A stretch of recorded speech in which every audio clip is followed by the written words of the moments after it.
بہت امپورٹنٹ خبریں ہیں جو میں آپ کے ساتھ شیئر کرنے جا رہا ہوں، اور دو بڑی ڈیولپمنٹ ہیں۔ ایک، عمران خان صاحب نے میرے خیال میں جب سے وہ جیل گئے ہیں تب سے لے کر اب تک اپنی سب سے سخت ٹویٹ کر دی ہے۔ اس موقع پر عمران خان صاحب نے ایسا کیوں کیا، وہ ٹویٹ میں آپ کو پڑھ کے بتاؤں گا، آپ کو آئیڈیا ہو جائے گا۔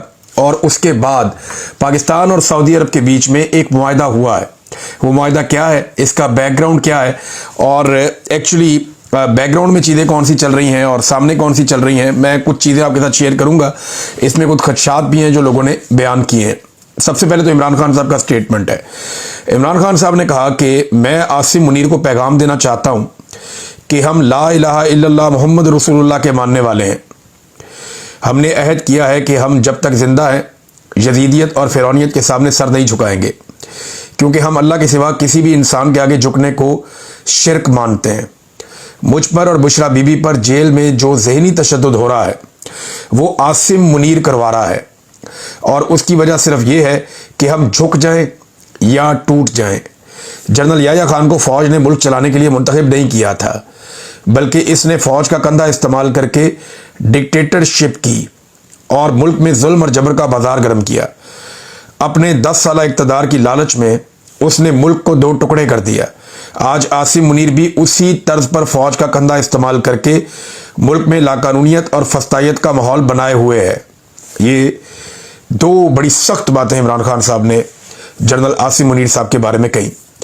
پھر انہوں نے کہا جی عاصم منیر نے اپنے 10 سالہ ناجائز اقتدار کے لیے کیا کچھ نہیں کیا۔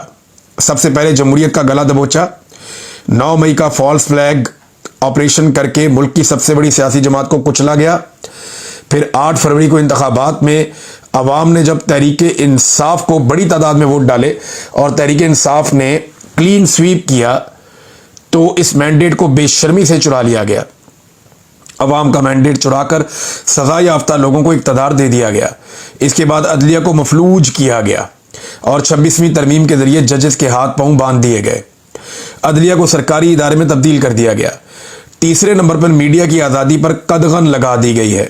آزاد میڈیا کا تصور پاکستان سے بالکل ختم ہو چکا ہے۔ نہایت مشکل سے پاکستان میں جیسی تیسی جمہوریت کے تسلسل سے یہ 2 چیزیں کسی حد تک خود مختار عدلیہ اور آزاد میڈیا تھا، مگر عاصم منیر کی وجہ سے ان دونوں کا خاتمہ ہو چکا ہے۔ ملک میں اس وقت جمہوریت معطل ہے، انسانی حقوق کی پامالی عروج پر ہے، عدلیہ غلام اور میڈیا خوف زدہ ہے۔